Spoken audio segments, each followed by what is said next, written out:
लाहौर का मौसम बहार इस साल कुछ ज्यादा ही खूबसूरत था। गुलाब के फूल खिले हुए थे, हवा में खुनकी थी। यूनिवर्सिटी के दरख्तों पर नई कॉम्पलें फूट रही थीं। ये वो मौसम था जब दिल बेवजह धड़कता है, जब आंखें बेख्तियार किसी को ढूंढती हैं। रमीज अहमद 21 साल का एक सादा, मेहनती और खामोश तबीयत का लड़का था।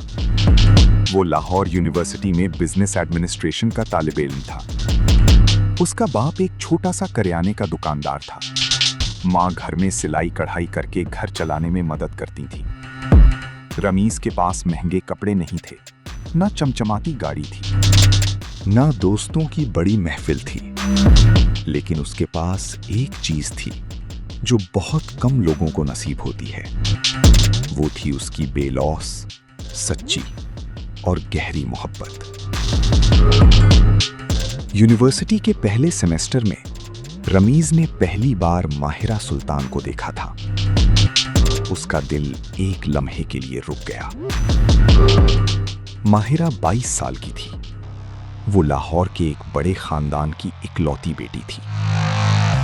उसका बाप सुल्तान रजा एक मारूफ बिजनेसमैन था।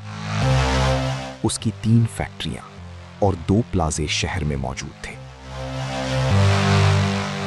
माहिरा ने बचपन से ऐशो आराम देखा था। वो खूबसूरत थी, ज़हीन थी, लेकिन उसके अंदर एक तकब्बुर भी था। आहिस्ता आहिस्ता ये तकब्बुर उसकी शख्सियत का हिस्सा बन चुका था। रमीज ने जब पहली बार माहिरा को क्लास में देखा तो उसका दिल बेइख्तियार रुक गया।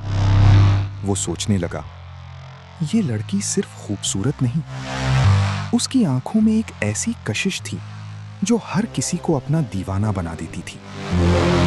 लेकिन रमीज को अपनी औकात का भी पता था। वो जानता था कि उसके और माहिरा के स्टेटस में बहुत फर्क है। फिर भी दिल तो दिल होता है, वो किसी की नहीं मानता। एक बार लाइब्रेरी में जब माहिरा को कोई किताब नहीं मिल रही थी, रमीज ने आगे बढ़कर वो किताब ढूंढ कर दी थी।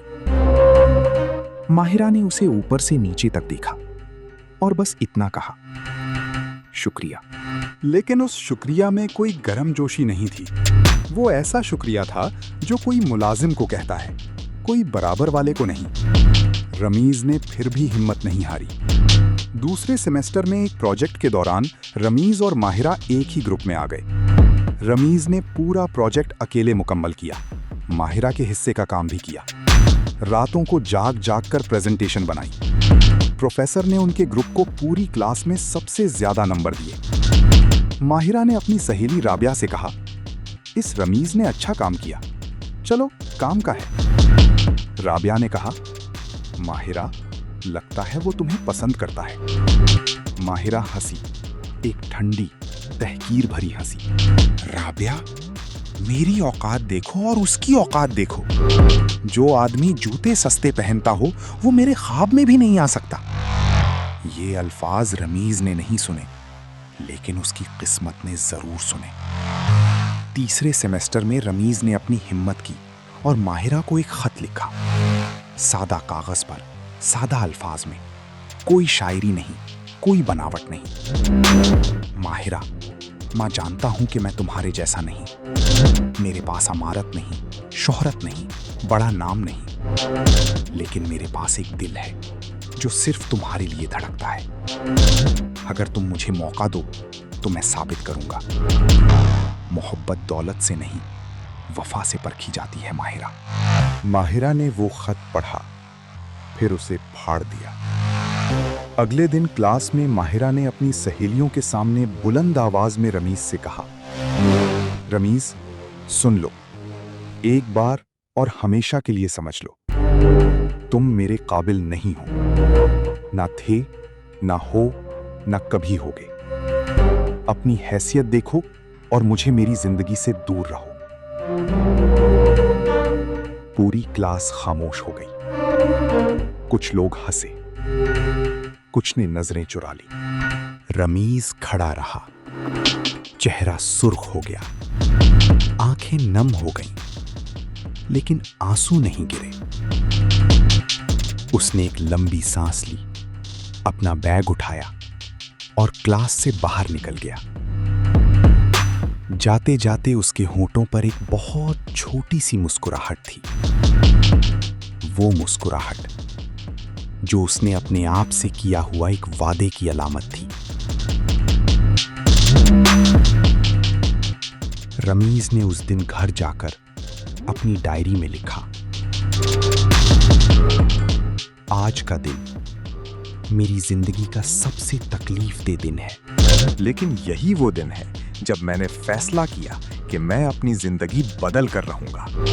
मैं इस दुनिया में वो मकाम हासिल करूंगा जहां से मुझे कोई नीचा ना दिखा सके। माहिरा ने मुझे रद्द किया, लेकिन उसके रद्द करने ने मुझे वो आग दी जो मुझे जलाएगी नहीं, पिघलाएगी, और मैं सोना बनकर निकलूंगा। उस रात रमीज ने बहुत सोचा।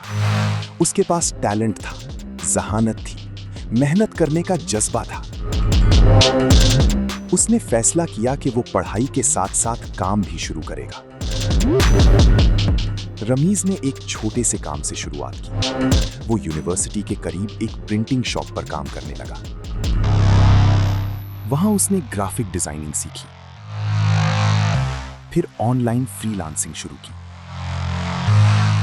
पहले महीने बहुत कम आमदनी हुई, लेकिन रमीज ने हार नहीं मानी। वो रात के 2-2 बजे तक काम करता। सुबह यूनिवर्सिटी जाता, क्लासें लेता, फिर वापस आकर काम करता। उसकी आंखों के नीचे स्याह हल्के पड़ गए, लेकिन आंखों में वो चमक थी जो सिर्फ इरादे वालों को नसीब होती है। यूनिवर्सिटी में उसने माहिरा को नजरअंदाज करना शुरू कर दिया। ना नजरें मिलाता, ना बात करता। पहले माहिरा को अच्छा लगा, फिर आहिस्ता आहिस्ता एक अजीब सा एहसास होने लगा। एक दिन राबिया ने माहिरा से कहा, माहिरा, वो रमीज अब बिल्कुल ठीक लगता है। तुमने उसे बुरा भला कहा, लेकिन उसने तो कुछ महसूस ही नहीं किया। माहिरा ने कंधे उचकाए। उसे कोई फर्क नहीं पड़ता, क्योंकि उसे शुरू से ही कुछ नहीं आता था। लेकिन माहिरा गलत थी। चौथे सेमेस्टर तक आते आते रमीज की फ्रीलांसिंग इतनी मजबूत हो गई, वो हर महीने अच्छी खासी रकम कमा रहा था।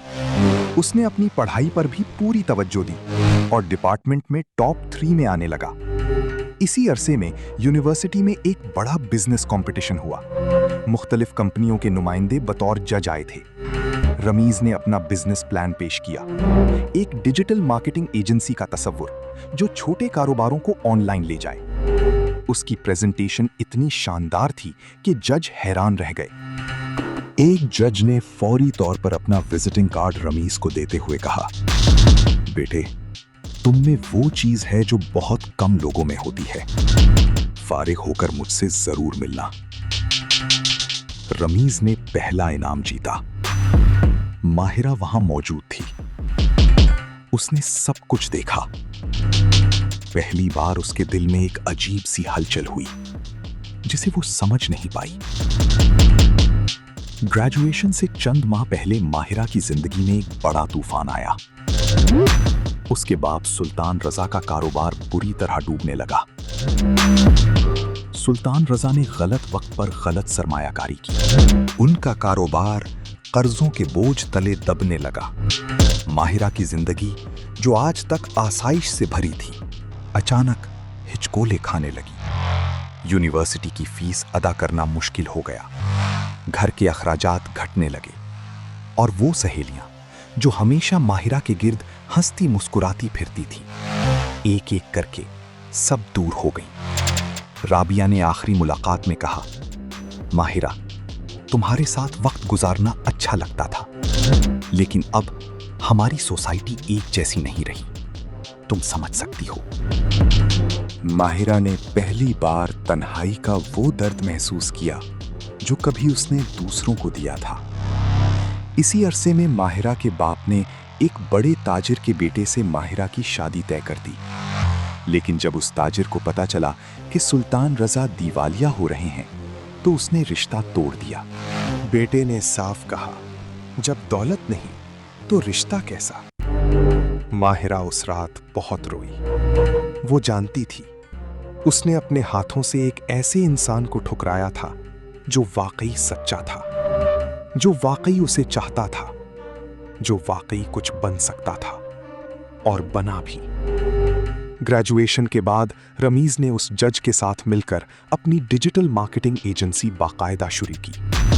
उसने अपनी फ्रीलांसिंग की जमा पूंजी लगाई, मेहनत की और 2 साल के अंदर उसकी एजेंसी लाहौर की टॉप 10 डिजिटल एजेंसियों में शामिल हो गई। रमीज के पास अब अपना दफ्तर था, गाड़ी थी और वो नाम था जिसका उसे बचपन से ख्वाब था। लेकिन रमीज बदला नहीं था। वो वही सादा, मुखलिस और मेहनती इंसान था।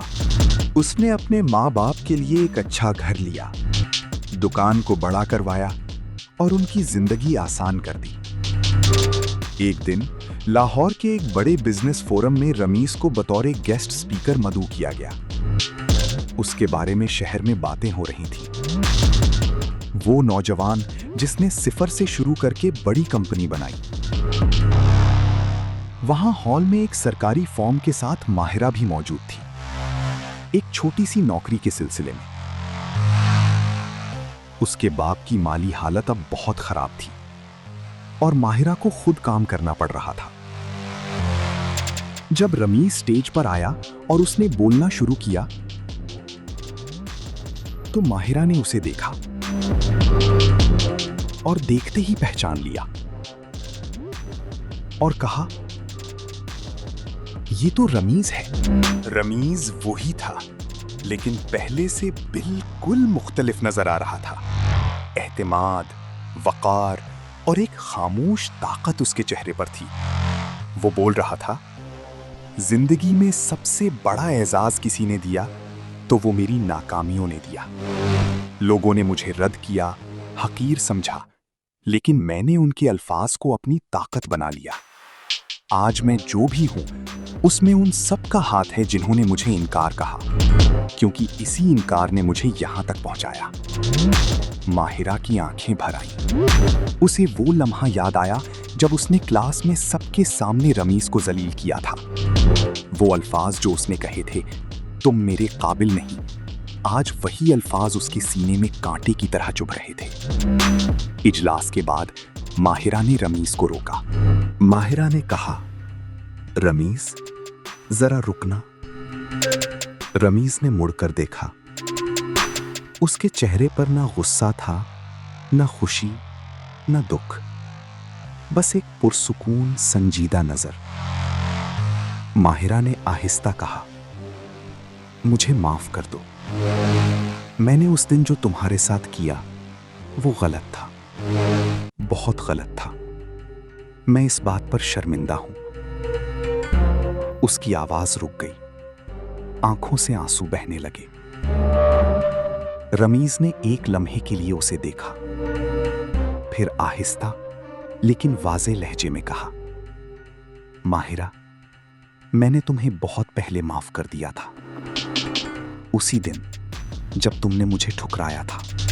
क्योंकि अगर मैं नफरत रखता तो आगे नहीं बढ़ सकता था, लेकिन जो वक्त गुजर गया वो वापस नहीं आता।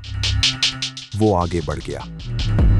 माहिरा वहीं खड़ी रही, अकेली, खामोश और शर्म के बोझ तले दबी हुई। वक्त गुजरता रहा। रमीज की एजेंसी अब मुल्क भर में मशहूर हो गई थी। उसने एक अच्छे खानदान की लड़की से शादी की, सानिया नामी एक सादा, पढ़ी लिखी और नेक दिल लड़की से, जिसने रमीज को उसकी मेहनत के उरूज पर पसंद किया, ना कि उसकी दौलत की वजह से। उनकी जिंदगी खुशहाल, पुरसुकून और मोहब्बत भरी थी। माहिरा की जिंदगी का सफर बहुत मुश्किल रहा।